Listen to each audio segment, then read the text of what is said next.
beloved Boss Mike Cervera.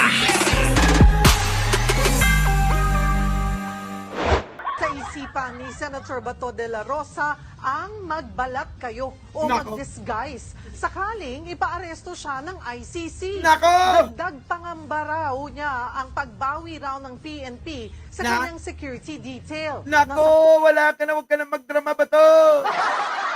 Kita nyo mga kababayan, magdi-disguise daw. Ay, kasama na dyan.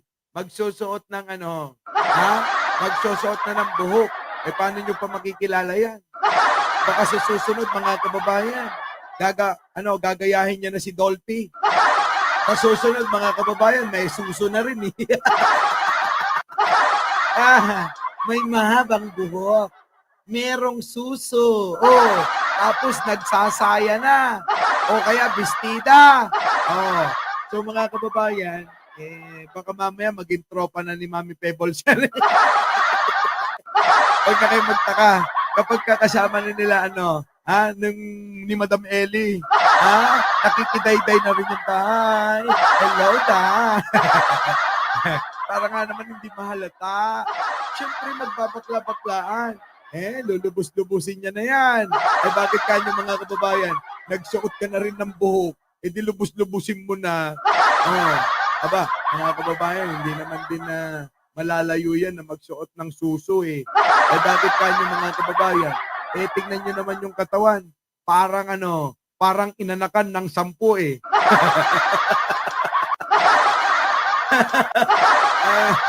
Ay nako. Pagka si Bato nagsuot ng suso, ang itsura neto parang inanakan ng 10.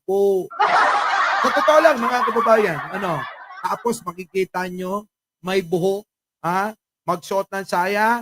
Nako, tanda nyo, parang takal. Alam nyo yung takong ba? Takong o takal? Ano ba tawag doon sa baboy na inahin? Yan! Parang baboy na inahin yan. Ganyan ang itsura ni Bato kapag nagsuot ng buhok, at naglagay ng suso. Nako, mga kababayan, parang baboy na inahin ang itsura niyan na dinamitan.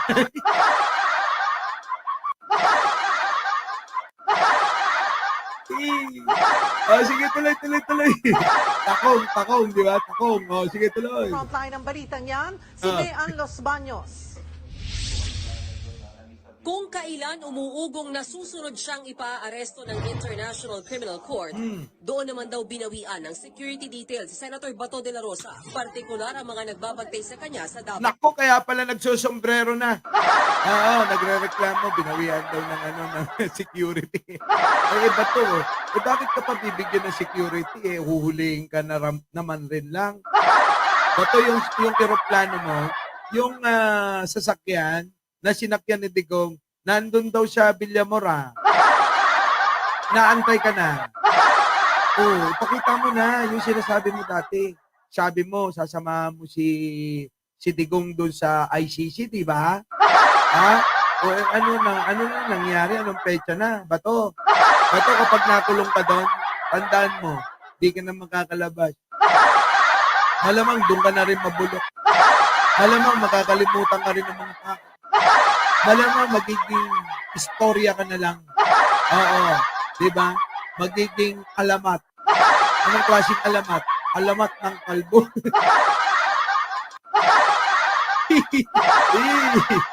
Diba mga kababayan?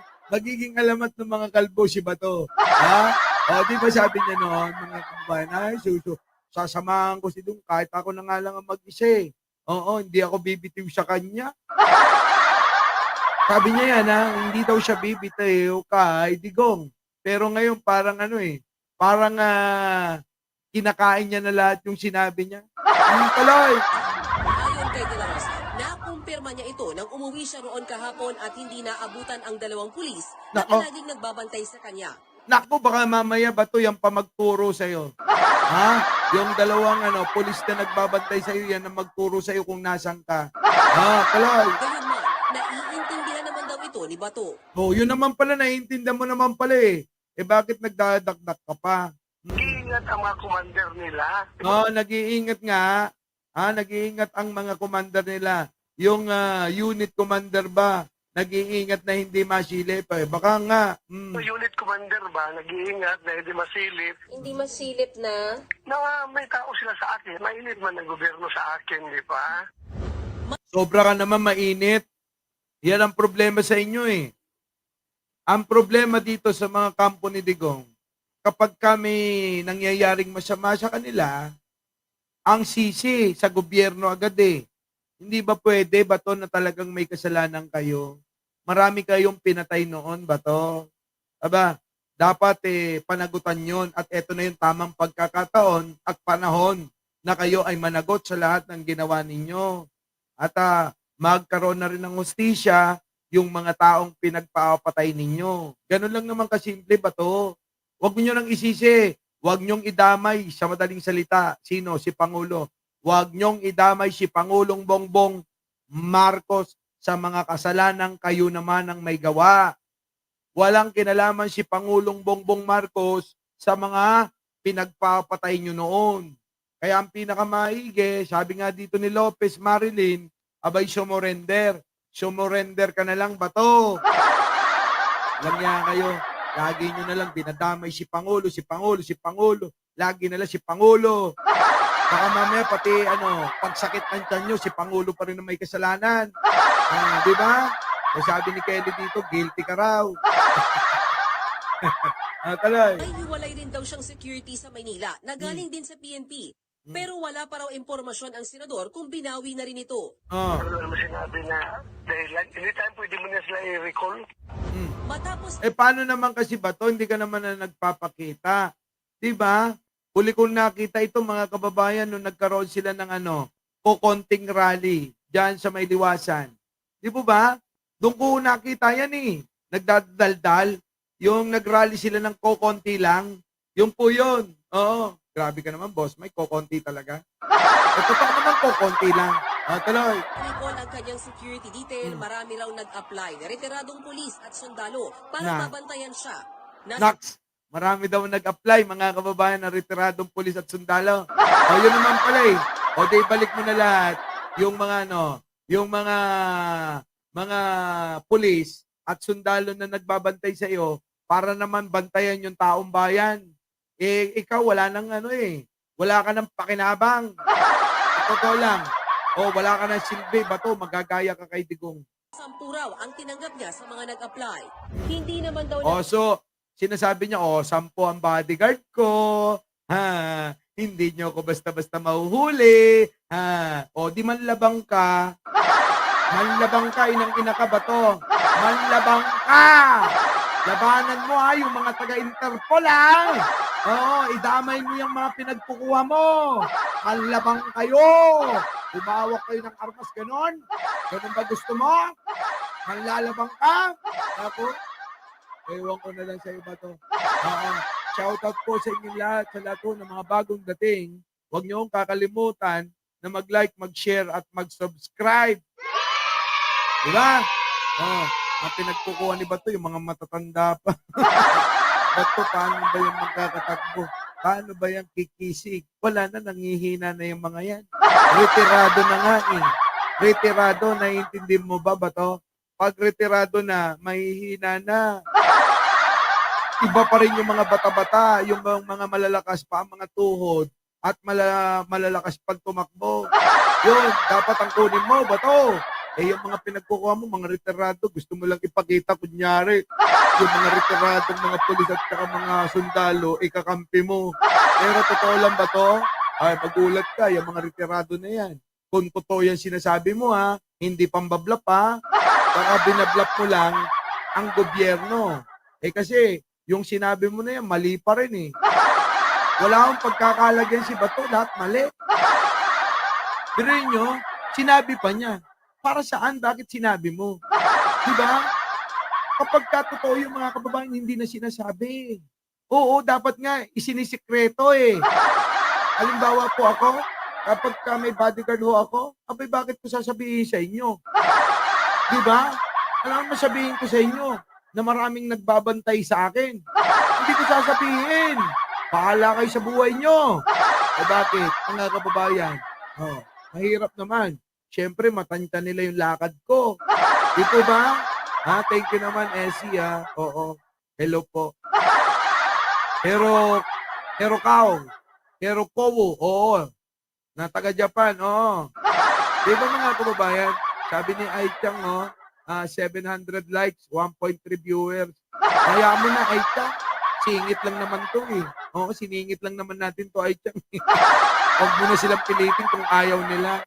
Ang ayaw ko sa lahat, mga kababayan, namimilit. Kasi sanay ako yung pinipilit. Naalala ko nga yung unang gabi namin ni Jen Angela. Oo, pinilit po ako eh. Kahit po ayaw ko, wala akong nagawa eh. Wala. Mapagbigay ako kaya no choice. Sige na lang. Oo, sige na lang. Sabi nila pakainin daw natin ang mga nagugutom.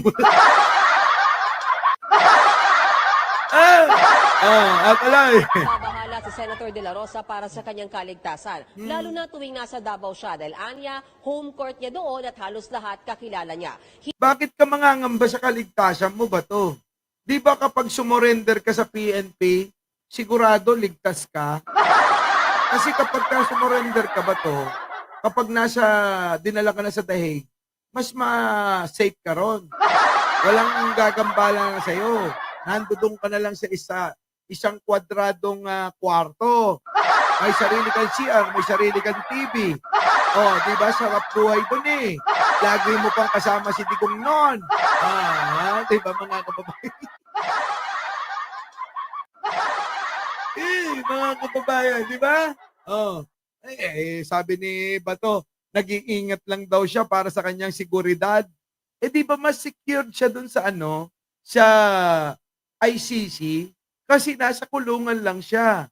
Hindi siya pwedeng lumabas. Wala nang makakakita sa iyo, Bato. Ayaw mo nun? Hindi ka mapapano doon.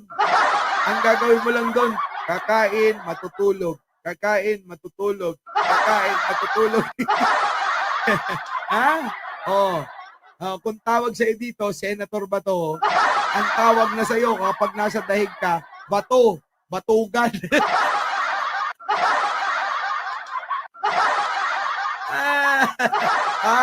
Di ba mga kababayan, kung dito, Senator Bato, pagdating mo sa dahig, Bato, batugan. Kain, tulog ka na lang. Yun na lang ang magiging buhay mo ron. Yan nga, sarap. Yan nga, batugan. Hindi rin daw limitado ang kanyang kilos at tuloy siya sa pangampanya kahit sa labas ng Mindanao dahil wala pa naman daw inilalabas na warrant of arrest laban sa kanya. Hindi ka na nga nagpapakita eh. Wala na si Bato, hindi na ako nagpapakita. Nakikita nyo pa ba? Kapag nakita nyo si Bato, ipagbigay alam nyo sa alagad ng batas.